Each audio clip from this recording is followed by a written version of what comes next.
बिस्मिल्लाहिर्रहमानिर्रहीम, अस्सलाम वालेकुम। एक्सप्रेस न्यूज़ की special transmission ICC Champions trophy 2025 के हवाले से, और इस ट्रांसमिशन में जोश जगा दे में हम आपको खुशामदीद कहते हैं। This transmission is presented by Lay's and Lifebuoy and it is powered by Telenor and Colgate Max fresh.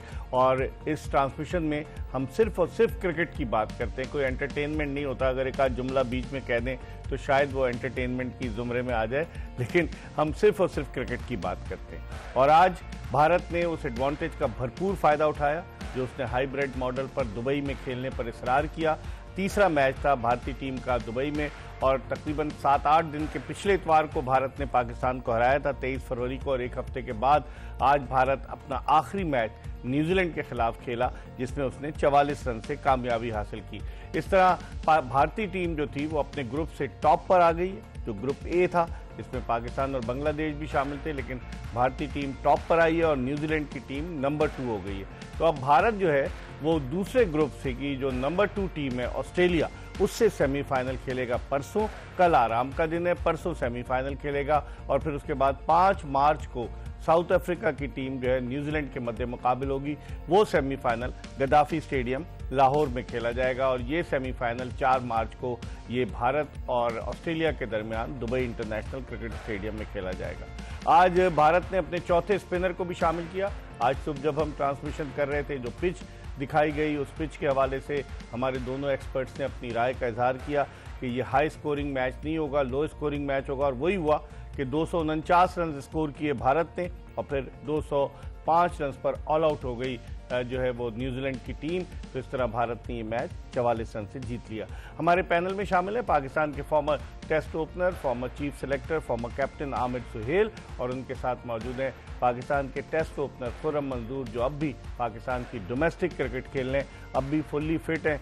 बाज़ लोग तो ये होता है ना कि अगर वो क्रिकेट टीम में सेलेक्ट नहीं होते तो वो हाथ खड़े कर देते हैं या वो तनकीद के निश्तर बरसाना शुरू कर देते हैं, लेकिन ऐसी कोई बात नहीं। खुर्रम अभी भी पुरज़्म है कि क्रिकेट तो वो खेल लें। इन दोनों से हम बात करेंगे और आमिर सुहेल से हम गुफ्तगू के सिलसिले का आगाज़ करते हैं।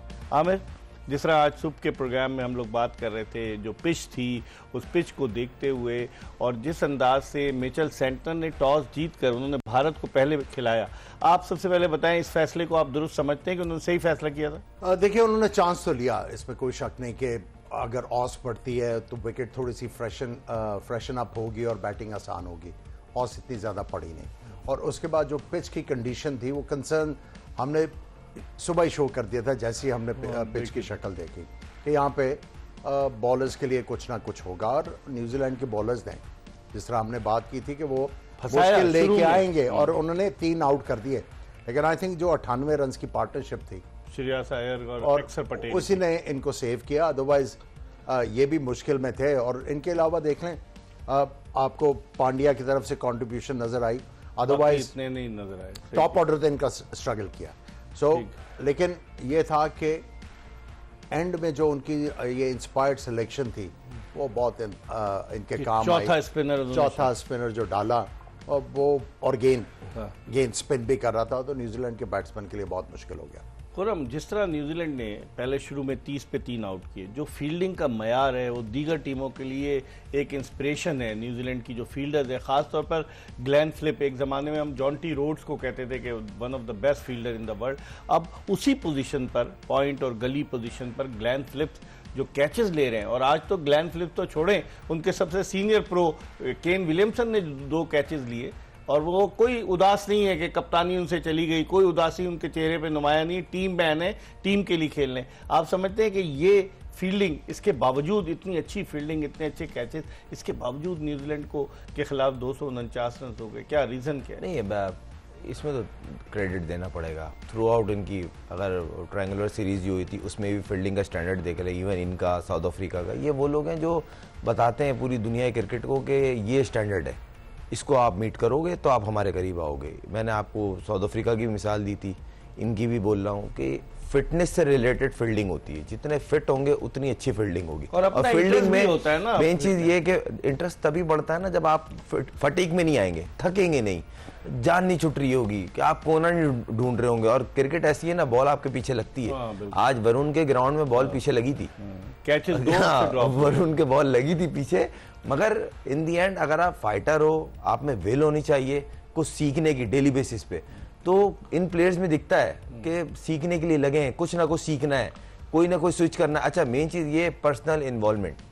अगर आप इनके सीनियर प्लेयर्स देखें ना, वो हॉट स्पॉट पे जब एंड के 10 ओवर्स रह जाते हैं खुद जाते हैं, उनको बोला नहीं जाता, वो खुद हॉट स्पॉट पे, डीप मिड विकेट पे हिट ज्यादा लगती है, डीप स्क्वायर लेग पे लगती है, तो वो खुद पॉइंट से स्विच होके वो वहां जाते हैं। अगर आपने देखा हो, एक एफर्ट की थी एक्स्ट्रा ऑर्डिनरी जो कैच नहीं हो सका ग्रैंड फ्लिप का, तो अगर वो होता मेरे ख्याल से वो इस साल का सबसे अच्छा कैच हो जाता। लेकिन अगर आप जिस तरह हमें ये कह रहे हैं कि वो लोग एफर्ट्स करते हैं, फिटनेस का उनका लेवल जबरदस्त है, उनके जो कप्तान है, साबिक कप्तान, वो दिमाग से निकाल देते हैं कि मैं कभी कप्तान रहा। हमारे यहाँ तो यही होता है कि हमारा कप्तान दिल में लिए बैठते हैं हमारे कप्तान के, यार मैंने कप्तानी की, अब ये कैसे हो गया। तो ये भी, इससे भी फर्क पड़ता है। देखो, एक तो जो सबक आप सीख सकते हैं, एक तो कप्तान सोच समझ के बनाए, और उसके बाद जब उसको चेंज करना है तो बड़े तहम्मुल के साथ अगले को पूरा सेटिस्फाई करके कि बच्चे हम आपसे परफॉर्मेंसेस ज़्यादा चाह रहे हैं, I think we have burden you. ठीक है, अगर आप अच्छे तरीके से करेंगे तो फिर ये रिजेंटमेंट नहीं आएगी और कंटेम्प्ट भी नहीं आएगी। और जहाँ तक फील्डिंग की बात है, खुरम ने बिल्कुल ठीक कहा कि आपको फिटनेस जो है अपने ऊपर लेके आनी है, उसके साथ साथ आपको बॉलर्स को समझना बड़ा इंपॉर्टेंट है। अगर एक bowler back of the length ball कर रहा है ऑफ स्टंप के ऊपर, वो पॉइंट की तरफ ही आएगा बॉल, या वो मिड विकेट की तरफ जाएगा। तो जब आप एज ए फील्डर अपने बॉलर को अंडरस्टैंड करते हैं और फिर आप एंटिसिपेट कर रहे हैं कि बॉल मेरी तरफ आएगा, आपकी फील्डिंग इंप्रूव होगी। ये बहुत इंपॉर्टेंट एस्पेक्ट है कि आपको अपने बॉलर्स का पता हो कि वो क्या करना चाह रहे हैं, आज हमारा प्लान क्या है। तो जब आपको होगा तो फील्डिंग इंप्रूव होगी। आपने कहा कप्तान सोच समझकर बनाना होगा, शादाब खान को बनाने का फैसला सोच समझकर किया जा रहा है, अभी ऐलान तो नहीं हुआ। सवाल है, एक सवाल आमिर जवाब भी नहीं दे रहे। एक क्रिकेटर मेरा सबसे पहले है कि सबसे पहले तो आपने ये देखना है कि इस बंदे को हमने किस वजह से टीम से ड्रॉप किया, क्या इसने वो वाली चीजें इंप्रूव कर ली, क्या इंप्रूव कर ली। अगर उसने इंप्रूव कर ली तो फिर नहीं, फिर एज अ प्लेयर आए वो। नहीं, बिल्कुल सही कहा। पहले आपने उसको थोड़ा सा टाइम देना है कि वो आके अपने आप को टीम में एडजस्ट करे, प्रूव करे, इंटीग्रेट करे ना, सही कह रहे हैं, अपनी जगह वो दोबारा से सीमेंट करे। जब आप समझ लें कि हाँ यार इसकी परफॉर्मेंसेस हैं और इसमें कप्तानी की वो कप्तानी का एक्यूमन भी है, एबिलिटी भी है, then you start thinking about it. तो आपकी बातों से तो ये लगा कि जिस तरह से अगर आप एक प्लेयर को ला रहे हैं तो ये फैसला दुरुस्त साबित नहीं होगा, बैकफायर करेगा। आप कप्तान रहे, आप डायरेक्टर एकेडमी रहे, आपसे ज्यादा कौन जानता है। बार बार एक चीज का कहा है कि ठीक है हमारी परफॉर्मेंसेस अच्छी नहीं थी, लेकिन जो नी जर्क रिएक्शन है ना, वो आपको और ज्यादा तकलीफ पहुंचाएगा। तो ये मशवरे कौन दे रहा है? ये आपको मेरे से ज्यादा पता है। आप हैं शर्लक होम्स, आपको सारी इंफॉर्मेशन। आपने गेंद मेरे आपके साथ इस सेट पे तीसरी सीट नहीं है मेरे नहीं, लेकिन खुरम अभी भी देखे ना जिस तरह से हम बात कर रहे हैं, और इसमें कोई डाउट नहीं कि स्टीव स्मिथ अगर कप्तान नहीं था तो पैट कमिंस की कप्तानी में जान मारकर खेलता था वो। और भी दीगर एग्जाम्पल्स है। इंडिया को आप देख लें, विराट कोहली कप्तान नहीं है, लेकिन विराट कोहली अपने प्लेयर्स को मोटिवेट करता है, हर वक्त इन्वॉल्व रहता है। हमारे कप्तान, जो साबिक कप्तान अगर कोई चला जाता है कप्तानी से, तो वो दिल पे लिए बैठता है, इन्वॉल्व ही नहीं होता। वो कहता है बस अपने कर लो, बाकी देखा जाएगा, अल्लाह अल्लाह खैर सल्ला। देखें, थोड़ा सा मादरत क्या, थोड़ा हार्श लफ्ज होंगे, मगर बोलना ज़रूरी है, और वो क्रिकेट की बेहतरी के लिए, नथिंग किसी से पर्सनल कोई भी नहीं है, ना आप ना मैं ना कोई और। बात सारी है जहाँ पे ऑनेस्टी, जहाँ पे ये चेक एंड बैलेंस नहीं होगा ना कि भाई अगर मैं परफॉर्म नहीं करूँगा तो मैं ड्रॉप हो जाऊँगा, मुझे रेस्ट नहीं कराएंगे, मुझे ड्रॉप करेंगे मेरी परफॉर्मेंस के ऊपर, अपनी मर्जी से जब चाहे रेस्ट कर लूं, जब चाहे कुछ कर लूं। तो ये होना चाहिए। नए प्लेयर पे आप इतना प्रेशर डाल रहे हैं, आप कब जिता के दो, आप 6 साल से हो, आप बात नहीं कर रहे, अगला जो आया गरीब उसको बोल रहे हो आप 2 मैच खेला है, आप टीम में आप जिता दो, तो कहीं तो एक जगह रहे ना, ये अच्छा नहीं लगता, मगर ये सच है। सही। बहुत से ऐसे प्लेयर ऐसे होते हैं जो, मैं फिर वही बात करूंगा, good book bad book, good book की वजह से आते हैं और उनको फिर बनाने की कोशिश होती है। अगर आप उस लेवल के हो तो समझ में आ रहा है, वो दिख जाता है, और वही फिर बात आती है। सबसे इंपॉर्टेंट चीज जो है, अगर आप परफॉर्मेंसेस की बात कर रहे हैं ना, जब आपके पीछे इक्वली गुड 3 प्लेयर हो ना रिप्लेसमेंट, तो आपका क्रिकेट से ध्यान इधर उधर नहीं जा सकता। लेकिन जब आप अंधों में काने रह जाएं, कोई आपके पीछे नहीं है, तो फिर क्या होगा? पीछे हैं। अब आपने खुद ही जवाब दे दिया, नहीं, मुझे फिर तो क्या कुछ होगा? कहने की जरूरत ही नहीं है जवाब ना, मुझे तो कुछ कहने की जरूरत नहीं क्या है। भाई? So, खुरम जब है? तक बेंच नहीं तगड़ा होगा तब तक आप जो हैं वो भी कंप्लेसेंट रहेंगे ना कि अच्छा यार चलो मैं बेंच तगड़ा कौन नहीं, नहीं, करेगा? आप ये सोचते हैं अच्छा यार मैं एक सीरीज में बाहर होऊंगा, मुझे कोई एक्स्ट्रा ऑर्डिनरी परफॉर्म करने की ज़रूरत नहीं है, वो फेल होगा और मैं टीम में दोबारा अंदर आ जाऊंगा। अब ये जो प्लेयर है इनको पता है ना कि पीछे कितना कैलिबर है। सही।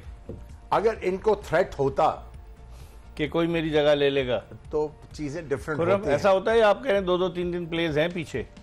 प्लेयर हैं, आने नहीं दे रहे ना। कौन नहीं आने दे? प्लेयर भाई एक चीज पूरा माफिया, सिस्टम है ना माफिया भाई, सिस्टम। देखिए सिस्टम है ना, अगर नहीं आने दे रहे तभी तो ये 6-8 साल से चल रहा है, तो किस वजह से हो रहा है? अब कोई मुझे मैं डोमेस्टिक खेल रहा हूं, मैं हवा में बात नहीं कर रहा, प्लेयर बहुत हैं। कितनी उम्र है आप? मेरी 38। खेल सकता है अभी? खेल सकते हैं। मैं बोल रहा हूँ ना, नहीं बात अभी भी मैं करंट फर्स्ट क्लास खेला, अभी नेशनल T20 हो रहा है, उसमें भी लास्ट ईयर कराची थे, मैंने कराची को सिंगल हैंड मैंने नेशनल T20 11 साल बाद जितवाया। मेरे भाई बात सिर्फ इतनी है, मैं अपनी वो नहीं परफॉर्मेंस गिना रहा, प्लेयर डोमेस्टिक में बहुत है, मगर आप आने देंगे, प्रॉपर चांस देंगे तो आके वो अपने आप को बताएगा ना, हाँ भाई मैं भी लाइन में लगाऊं। अब आप बोलेंगे नहीं जी आप आओ और इस तरह खेलो, ये गलत है, ये टीम खराब हो रही है, क्रिकेट गलत हो रही है। खुरम को पता होगा कई ऐसे हैं जिनको फर्स्ट क्लास या ग्रेड 2 भी खेलने का मौका नहीं मिलता, लेकिन वो भी उनसे अच्छे हैं जो खेल रहे हैं। उन बेचारों का अल्लाह के सिवा कोई नहीं, अगर ये देख कहा जाए। नहीं, अभी बेस्ट जो हल दिख रहा है ना, ये मेरी ओपिनियन है, कोई ले ना ले, अच्छा लगे बुरा लगे, मुझे ऐसा लगता है आपको T20 की क्रिकेट और वनडे और टेस्ट क्रिकेट ये दोनों को अलग कर देना चाहिए। टेस्ट और वनडे की टीम सिमिलर हो, क्योंकि हमने अपनी टेस्ट क्रिकेट को थोड़ा आगे लेके जाना है, वो कल्चर खत्म हो गया है जो पहले चलता था, तो वो वनडे से रिलेटेड होती है कि एटलीस्ट स्ट्राइक रोटेट हो, डॉट बॉल्स कम हो, सेशन वाइज क्रिकेट हो। T20 का प्लेयर वनडे में भी आ रहा है, टेस्ट में भी आ रहा है, ये चीज को दूर करना पड़ेगा। हम बात करेंगे, इस वक्त हम एक ब्रेक की तरफ बढ़ रहे हैं, जोश जगा दे एक्सप्रेस न्यूज की स्पेशल ट्रांसमिशन, और ब्रेक के बाद जब वापस आएंगे थोड़ी सी और बात करेंगे भारत और न्यूजीलैंड के मैच के हवाले से, कि विराट कोहली जिन्होंने आज अपना 300वां वनडे इंटरनेशनल मैच खेला, दुनिया के वो 22वें खिलाड़ी बने, पाकिस्तान के 3 क्रिकेटर शाहिद आफरीदी, इंजमामुल हक और वसीम अकरम ऐसे हैं जो 300 वनडे खेले, उन पर भी बात करेंगे। लेकिन आज कमाल का कैच लिया कोहली का, जिस तरह से ग्लेन फिलिप्स ने 11 रन पे जो उन्होंने डाइव करके जो कैच लिया, वो यादगार कैचों में से एक था। इस पर बात करेंगे एक ब्रेक के बाद। Stay tune to Express news.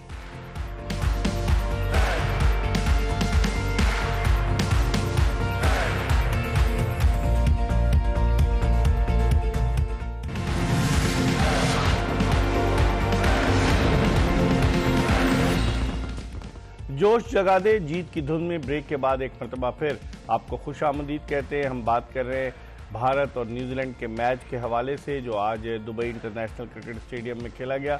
थोड़ी सी बात, अब पहले हमने फील्डिंग की बात की, अब थोड़ी सी बात करते हैं कि विराट कोहली हमेशा पाकिस्तान के खिलाफ रन क्यों स्कोर करते हैं। आमिर, विराट कोहली पाकिस्तान के खिलाफ बिल्कुल डिफरेंट बैट्समैन नजर आते, आज वो 11 रन बनाकर आउट हुए, उनका बड़ा कमाल का कैच लिया ग्लेन फिलिप्स। अगर आप विराट कोहली की बात करें, 300 वनडे खेल चुके हैं, ठीक है, एक्सपीरियंस इतना है, और उसके बाद जब पाकिस्तान के खिलाफ मैच होता है, ही नोस कि अगर मैंने पीछे कुछ नहीं किया हुआ तो इधर करूंगा तो सारा कुछ धुल जाए। हम भी मदद करते हैं ना उनकी कि फॉर्म में आए, यहाँ मंडे प्रेशर होते हैं उससे। देखिए, ये प्लेयर इसलिए अपने आप को सेपरेट करते हैं फ्रॉम एवरेज प्लेयर्स कि ये पूरी तैयारी करके आते हैं, ये बड़े मैच के प्लेयर हैं। वो हर चीज दिमाग में एक प्लान लेके आते हैं कि ये बॉलर यहाँ पे वीक है। सिंपल सी बात है, आपको याद होगा T20 वर्ल्ड कप, इंडिया के खिलाफ जो पाकिस्तान का मैच था, आखिरी ओवर्स में जो इन्होंने मैच जीता, ही न्यू, इन्होंने कोई इधर शॉट मारने की ट्राई नहीं की, उनको पता था कि ये विकेट टू विकेट बॉल करेगा और वो इधर छक्के मार देगा। सो ये तैयारी करके आते हैं और इनको बॉलर्स के वीक पॉइंट्स और स्ट्रॉन्गर पॉइंट्स का भी पता होता है। आज जिस तरह से जो कैच लिया, कमाल का कैच लिया है ग्लेन फिलिप्स ने। देखा जाए ना, बॉल चौकी की थी, यहाँ फील्डर ने बैट बॉल को उसकी बैट बॉल को कवर किस तरह किया। अब देखे ना, ये होती है टीम वर्क कि एक गंदी बॉल उसने इतना आला शॉट मारा है, और वो हैरान ये था कि उसने कैच तो पकड़ा, वो चौका था। आप देखें बॉल चौके की थी, यानी कि बॉल अच्छा था, एज निकल गया, वो डिसीव हो गया, नहीं, बॉल शॉट की ही थी। कोहली के चेहरे को देखे कोहली हैरान हो गया सरप्राइज थे। और यही फील्डिंग यही होती है कि आपको एक स्टेप आगे कर देती है। अगर आप अच्छे मैच में 20-25 रन का डिफरेंस डाल दें अपनी फील्डिंग से, वो टीम आगे चल जाती है। कोहली की हम बात कर रहे हैं। विराट कोहली आज अपने 300वें वनडे इंटरनेशनल मैच को तो यादगार नहीं बना सके, लेकिन दुनिया के 22वें खिलाड़ी बने। 5 जनवरी 1971 को दुनिया में पहला वनडे इंटरनेशनल मैच खेला गया। तो आप अंदाजा लगा लें कि अब तकरीबन 50 बरस से भी ज़ायद का अरसा बीत चुका है। कोहली के हवाले से एक हमने पैकेज तैयार किया है कि 300 वनडे खेलने वाले कौन कौन से दुनिया के क्रिकेटर्स हैं। आइए पैकेज देखते हैं। पैकेज आपने देखा। आमिर, आप भी बैट्समैन हैं, आपकी क्या ओपिनियन है कि टेस्ट क्रिकेट और फिर वनडे क्रिकेट में खिलाड़ियों की स्किल्स का इम्तिहान होता है। T20 तो मारधाड़ की क्रिकेट है, कम नहीं हो गई वनडे क्रिकेट? मेरा ख्याल है इसको और ज़्यादा हमें जो है इसके ऊपर एम्फसाइज करने की ज़रूरत है, क्योंकि ये एक तो देखें, आप वनडे क्रिकेट या लॉन्गर वर्जन खेलेंगे तो वो जब आप बच्चों के फॉर्मेटिव ईयर्स की बात करते हैं तो T20 से वनडे क्रिकेट बहुत बेहतर है, क्योंकि यहाँ पे 10 ओवर भी करना है, इनिंग्स भी प्लान करनी है। जो कंटेम्प्रेरी क्रिकेट में जो रूल्स चेंज हुए हैं, पावर प्लेज आए हैं, तो आई थिंक इसका फ़रोग ज़्यादा होना चाहिए। लेकिन कोहली की अगर आप बात करें, आपको याद होगा इकबाल भाई, जब ये नए नए आए थे, इन्होंने इयररिंग पहने होते 2018 थे, चेनें होती थी, अब बिल्कुल और चेंज बड़ी जल्दी से ही रियलाइज्ड कि भाई एक बैट्समैन का, एक क्रिकेटर का जेवर जो है वो या विकेटें हैं या रन्स हैं। और आप देखें वो सारी चीजें गायब, और उनके एटीट्यूड में जब सीरियसनेस आई, उसके बाद he never look back.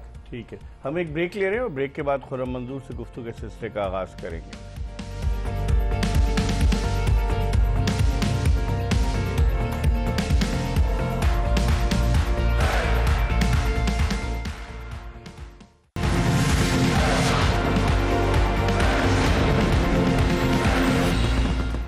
Break के बाद एक मरतबा फिर जोश जगा दे जीत की धुन में आमिर सुहेल और खुर्रम मंजूर के साथ आपको खुशामदीद कहते हैं। हम बात कर रहे हैं भारत और न्यूजीलैंड के दरमियान जो मैच हुआ। भारतीय टीम अनबीटन है इस टूर्नामेंट में, अब तक अपने तीनों मैचेस जीती है।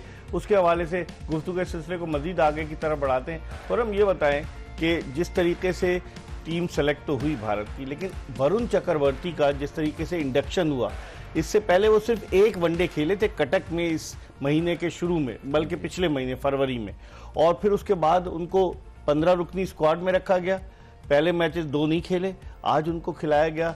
आप क्या समझते हैं, भारत के पास स्पिनर्स एक से एक, हमारा मिस्ट्री स्पिनर भी और वो भी मिस्ट्री स्पिनर है। अच्छा, एक चीज इनकी ना कॉमन दिखेगी आपको, मिस्ट्री कुछ ना कुछ रखते ही अपने साथ। याद होगा वर्ल्ड कप में बेंच में कौन था? अश्विन। नहीं, कहने का मकसद है ये रखते हैं प्लान कुछ अलग, जिसपे बैट्समैन डिसीव हो, प्लान करे। जब बैट्समैन सोचने पे मजबूर हो ना कि यार गेंद कैसे, तो फिर आप एक स्टेप उससे आगे हो जाते हो। तो ये कहीं ना कहीं एलिमेंट रखते हैं सिलेक्शन के बीच में कि हमने एक ऐसी वैरायटी अपने पास रखनी है, हम जब उसको डिस्प्ले पे लाएं तो अगला बैट्समैन या अगली टीम उसके लिए स्ट्रेटेजी करे, सोचे। तो लेकिन ये वही स्पिनर है 2021 में जब पाकिस्तान के खिलाफ खेला, ये दुबई में बड़ी पिटाई हुई उसकी। देखिए, with the passage of time domestic खेलकर उसने इंप्रूव किया, ग्रो किया। ऊपर से ये आईपीएल में बड़ा स्ट्रॉन्ग परफॉर्मर है ये। और इस पे जब ड्राफ्ट में जब टीमें आपस में बहस होती हैं तो इसको बड़ा हाईली रेट किया जाता है। ये हो गया, और एक और है इनके प्लेयर, फिंगर उनका नाम याद नहीं आ रहा, थोड़ी हाइट में ज्यादा है, तकरीबन 6+ हाइट है उनकी। तो इन लोगों को देखा जाता है मिस्ट्री। ठीक है, तो बड़ा फर्क पड़ता है इस तरह के बॉलर से। आमिर, ये बॉलर राइट हैंडेड बैट्समैन के लिए मुश्किल डाल रहा था और लेफ्ट हैंडेड बैट्समैन के लिए। देखिए, जो यूनिक चीज है, एक तो ये है कि ये गेंद को स्लो भी कर लेता है, और जब ये तेज गेंद करता है, इसका गेंद पीछे नहीं गिरता, और उसमें वो बैट्समैन को बहुत ज्यादा डिसीव करता है। आप देखें, जो भी बैट्समैन जो है पीछे गया, वो पेस से बीट हो गया। सो ये एक बड़ी उनके पास स्ट्रेंथ है, जिसकी वजह से जहां पे भी इनको हल्का सा पिच रिस्पॉन्ड करेगी, ये अच्छा परफॉर्म करेंगे। न्यूजीलैंड की बात करें, जो फास्ट बॉलर मैट हेनरी ने आज जिस तरह से बॉलिंग की है, बहुत ज़बरदस्त उन्होंने बॉलिंग की और इंडियन बैट्समैन परेशान थे। लेकिन आपकी वही बात आती है कि अगर आप रुक गए इब्तिदाई 8-10 ओवर, खड़े हो गए पिच पर, तो फिर रन्स बनते हैं। उन्होंने पूरा पहले उनका मोमेंटम जो गेन हो रहा था ना, उनको रोका है बकायदा। प्रॉपर प्लानिंग के तहत दोनों ने टाइम लिया सुकून से। जब उनका इंटेंट स्लो हुआ, आहिस्ता आहिस्ता फिर as a senior player Shreyas Iyer ने जिस तरह एक ओवर में 3 चौके मार के एकदम से गियर चेंज किया है, उसके बाद सिंगल डबल पार्टनरशिप डेवलप होती रही, आप मैच में आते रहे और एक अच्छी पार्टनरशिप की वजह से आपका जो टेल तो नहीं कहना चाहिए मगर ऑलराउंडर से वो जिस तरह आके, अच्छा पांड्या की भी कैलकुलेशन देखें आप, उसने आते ही नहीं हैमरिंग की है, उसने टाइम लिया है, उसने बोला मैं आया हूं और मैं वो प्रॉपर ऑलराउंडर है। देखिए है, इन्हीं को ऑलराउंडर कहते हैं। तो हमारे पास कोई क्यों नहीं है इतना अच्छा? आमिर जमाल आया था सर, विद रिस्पेक्ट उसको बेचारे को भी काफी टारगेट किया गया, ऑलराउंडर नहीं है। हमारे यहाँ ऑलराउंडर पता है किसे कहते हैं? जो एक उतर के छक्का मार दे, 2 मार दिए, मिल गया प्लेयर, अब इसको बनाना है। ऑलराउंडर अलग होता है, जो बैट्समैन प्लस बॉलर हो, साथ में उसकी पेस 130 कम से कम हो, और जब वो अंदर जाए तो कम से कम कप्तान को ये बताओ 25 से 30 रन करेगा। आमिर, आपकी क्या ओपिनियन ऑलराउंडर? देखिए, मैं तो जब हम लोग अजमतुल्लाह की बात कर रहे थे कि ऑलराउंडर का एक स्ट्रॉन्गर सूट होना बहुत लाजमी है, या तो बहुत तगड़ा बैट्समैन हो या बहुत तगड़ा बॉलर हो, ताकि उसकी जगह जो है वो टीम में एक स्पेशलिस्ट की भी हो। अगर आपने चांस लेना है तो फिर उसमें तो आपको बहुत ज़्यादा ऑलराउंडर्स मिल जाएंगे, जिस तरह अभी खुरम ने बताया। लेकिन आज मैच में मैं समझता हूं कि जो आड़े आई चीज़ न्यूजीलैंड के, ब्रेसवेल से बॉलिंग नहीं हुई, वो पिटा बहुत सही कह, ब्रेसवेल से बॉलिंग नहीं हुई। और जो आज मुझे जो हैरानगी थी कि आज मैक्सवेल को क्यों बॉलिंग नहीं दी। आज जो पिच थी वहां पे इनको कुछ ना कुछ हेल्प विकेट से जरूर। मैक्सवेल तो नहीं है इनकी, सॉरी फिलिप्स को। हाँ, तो वो मुझे थोड़ा सा हैरानगी हुई, और स्पेशली जब अक्षर पटेल बैटिंग कर रहे थे लेफ्ट हैंडेड, उस वक्त मैं समझता हूं कि चांस लिया जा सकता था अगर ब्रेसवेल से अच्छी बॉलिंग नहीं। हालांकि ब्रेसवेल ने गुज़िश्ता मैचेस में अच्छी बॉलिंग की है और सेंटनर और ब्रेसवेल का कॉम्बिनेशन बड़ा जबरदस्त रहा है, लेकिन आज 9 ओवर में 56 रन दिए ब्रेसवेल ने, 10 ओवर भी नहीं पूरे कर सके। देखिए, स्ट्रेटेजी तो बना के आए होंगे ना कि ये मिड के ओवर जो है ना इन पे डिपेंड करते हैं, और इंडियन टीम कैलकुलेशन करके आएगी इनको टैकल कैसे करना है। और कहीं ना कहीं Indian team as a off spinner अगर आप देखें, वो बड़ा मतलब उसको इस तरह रहता है कि ओवर में एक आध बाउंड्री का चांस लेना है ताकि वो सेट ना हो। तो ये उनकी स्ट्रेटेजी का हिस्सा था जो दिख रहा था, और कहीं ना कहीं सेंटनर के जहन में होगा तो हो सकता है, इसलिए भी ये भी एक क्वेश्चन मार्क है कि शायद कप्तान के जहन में डाउट उनकी बैटिंग को देखते हुए आया। तो इंडिया की बैटिंग को, इंडिया जिस तरह उनकी स्ट्रेटेजी दिख रही थी, और आपने देखा होगा जैसे सेंटनर आया अक्सर ने आती उसको स्वीप मारा है, उसने साथ ही ऑफ स्टंप पे आया तो उसने पंच मार के डबल लिया, मतलब उसने मारा प्री प्लान से इसकी लेंथ हटे, लाइन छोड़े, और लेंथ उसकी और ये प्लान का एग्जीक्यूट आपने ये आएगा तो आपने इस तरह एग्जीक्यूट करना है, डाउट नहीं है इसमें, ताकि वो जगह ना बनाए। हमारे लोगों को क्यों नहीं सिखाते? टैलेंटेड प्लेयर्स हैं हमारे, लेकिन या तो सीखते नहीं है, या सिखाने वाले सही नहीं है, या कोई और वजह। आप क्यों नहीं समझते जब मैं ये कहता हूं कि ह्यूमन रिसोर्स का ऑडिट करो? वो कहाँ होगा? वो तो वही टीम जा रही है, वही लोग हैं। आपकी जो प्लेयर की डेवलपमेंट वो कहीं ना कहीं जाके अरेस्ट हो रही है, कहीं ना कहीं जाके अरेस्ट हो रही है कि प्लेयर जो है वो आता है, वो आके आपको जो है इतना ज्यादा प्रॉमिस दे रहा है, लेकिन इवेंचुअली वो कहीं ना कहीं जाके गायब हो जाता है। सो इसका मतलब है जो ह्यूमन रिसोर्स है इन प्लेयरों को हेल्प कर रही है टू डेवलप, वहां पे कोई ना कोई झोल तो है। वो तो अपने आप को डेवलप कर रहे हैं ना ह्यूमन रिसोर्स वाले। आप बताएं ना मुझे, वो क्या उन प्लेयर्स को डेवलप हो रहे हैं या ह्यूमन रिसोर्स डेवलप हो रही है? मैंने आपको एग्जांपल दी थी कि 2011 में एक साहब आए पाकिस्तान क्रिकेट बोर्ड में एज ए लीगल एडवाइजर, और वो तरक्की की मनाजिल तय करते करते करते चीफ ऑपरेटिंग ऑफिसर बन गए। आजकल वो PSL के डायरेक्टर हैं। देखिए, उन्होंने फिर अपना डेवलप किया ना, अपने आप तो प्लेयर क्यों नहीं डेवलप कर पाए? देखिए, मैं वही कह रहा हूं ना कि फिर एक इन्वायरमेंट की भी बात होती है क्या कि इन्वायरमेंट अगर जो है वो बहुत ज्यादा कंपेटिटिव होगी तो आपके जो है डेवलप करने के बड़े चांसेस हैं, whether you are getting help or not। आपके पास एकेडमी है, आपके पास डायरेक्टर्स हैं, सब कुछ, हर फैसिलिटी है आपके पास। देखिए, यही बेन है ना कि आपने सारा कुछ अब एकेडमी के ऊपर छोड़ दिया है। आपकी जो ग्रास रूट क्रिकेट है वो बिल्कुल खत्म हो गई है। इस पर हम मजीद बात करेंगे। हम प्रोग्राम के आखिरी ब्रेक की तरफ बढ़ें, और ब्रेक के बाद आएंगे तो गुफ्तगू के सिलसिले को आगे की तरफ बढ़ाएंगे। खुर्रम मंजूर से पूछेंगे कि प्लेयर्स डेवलपमेंट के हवाले से किसका रोल है, कौन रोल प्ले कर रहा है, इस पर बात करेंगे एक ब्रेक के बाद।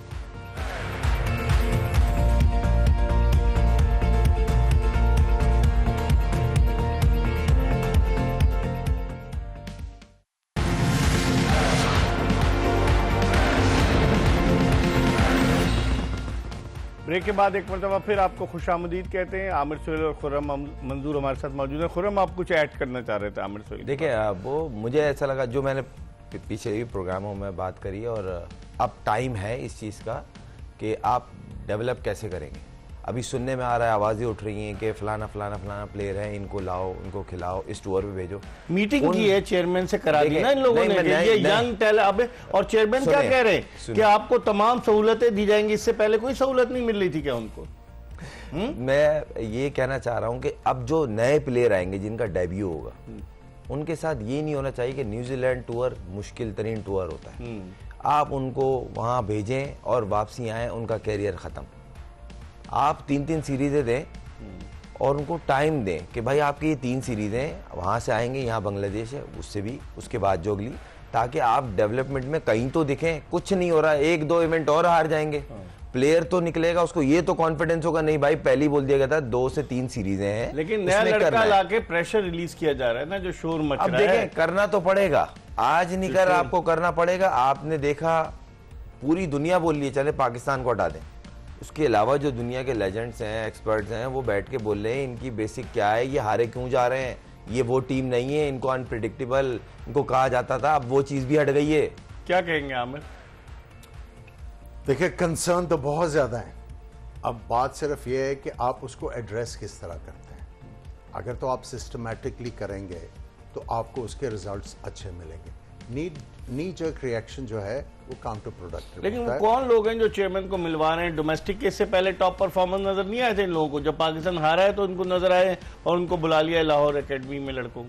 देखिए, अब आप नए प्लेयर लेके आ रहे हैं ना, ये सारे प्लेयर्स जो हैं कहीं ना कहीं पाकिस्तान यंग टीम के साथ, अंडर 19 के साथ ये टूर किया होगा ना, तो आपको पता लग जाएगा कि जब इनकी आप परफॉर्मेंसेस देखोगे कि अगर तो ये अच्छा करते हैं, ये वेल इक्विप्ड हैं टेक्निकली और दूसरे आस्पेक्ट के साथ, तो आपका जो है वो कोचेज़ और दूसरे लोगों ने काम अच्छा किया हुआ है। अगर खुदा ना खास्ता फेल होते हैं तो फिर एक दफ़ा फिर चीज़ें एक्सपोज होंगी। एक बैट्समैन ने अजान ओवैस, उसने बड़ी अच्छी परफॉर्मेंस दी है अभी ट्रॉफी में जी, उसका नाम ही नहीं है कि भाई पूरे सीजन में उसने बड़ी अच्छी परफॉर्मेंस दी है। और अंडर 19 से आया पाकिस्तान, डिपार्टमेंट क्रिकेट हो, शाहीन की हो, कायद आज़म ट्रॉफी हो, बड़ा जबरदस्त प्लेयर है। ये टाइम है इस तरह के प्लेयर को बैक करने का। देखें, फिर इन दी एंड बात आती है डोमेस्टिक को रिस्पेक्ट देना है, जो टॉप परफॉर्मर है।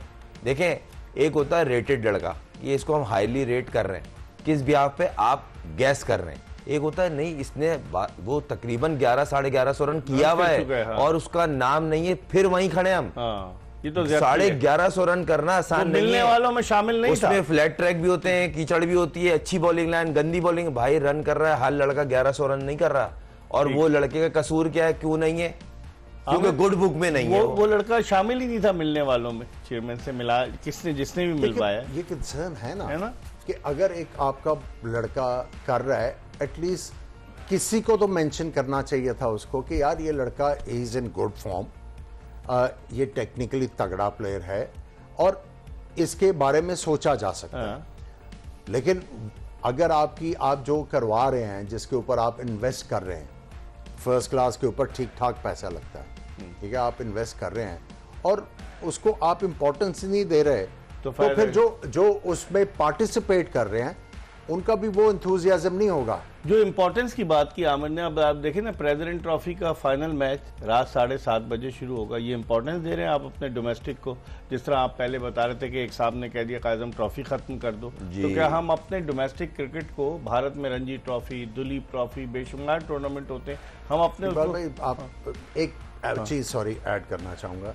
आपने उस दिन बताया कि ये रिकॉर्ड होते हैं मैचेस। हाँ, हर एनालिस्ट की वीडियो अगर आप ग्राउंड पे नहीं जा रहे एज ए सिलेक्टर, आप अखबार में पढ़ते हैं कि यार ये पता क्या चला, ये कर रहा है, जरा इसकी वीडियोस भेजो। मैं देखता हूं कि यार ये हमारे क्राइटेरिया पे पूरा उतर है, इसकी टेक्निक अच्छी है, इसका जो डिमीनर है जब ये बैटिंग करता है अंडर प्रेशर, वो क्या है पता चलेगा, फिर आपके लिए आसानी होती है। इसका मतलब यह है कि he hasn't been noticed, which is a huge concern। देखे ना, अब मोहम्मद यूसुफ उनके हेड कोच थे अंडर 19 के, ये अंडर 19 वर्ल्ड कप में भी गया साउथ अफ्रीका में, शोएब मोहम्मद मैनेजर थे, तो किसी की नजर नहीं पड़ती। मतलब आजान हो ऐसा अच्छा प्लेयर और भी कई देखें मैंने उसको खुद भी खेलते हुए देखा है। Good मैं player. यूबीएल पे था और हम ट्रेनिंग सेशन कर रहे थे और मैच चल रहा था। बड़ा ज़बरदस्त कॉम्पैक्ट प्लेयर है। और सबसे अच्छी चीज़ ये, एक होता है फॉर्म में तो कर रहा है, हाँ। उसने बैट बॉल को रन में कन्वर्ट करने का इंटेंट उसका दिख रहा था।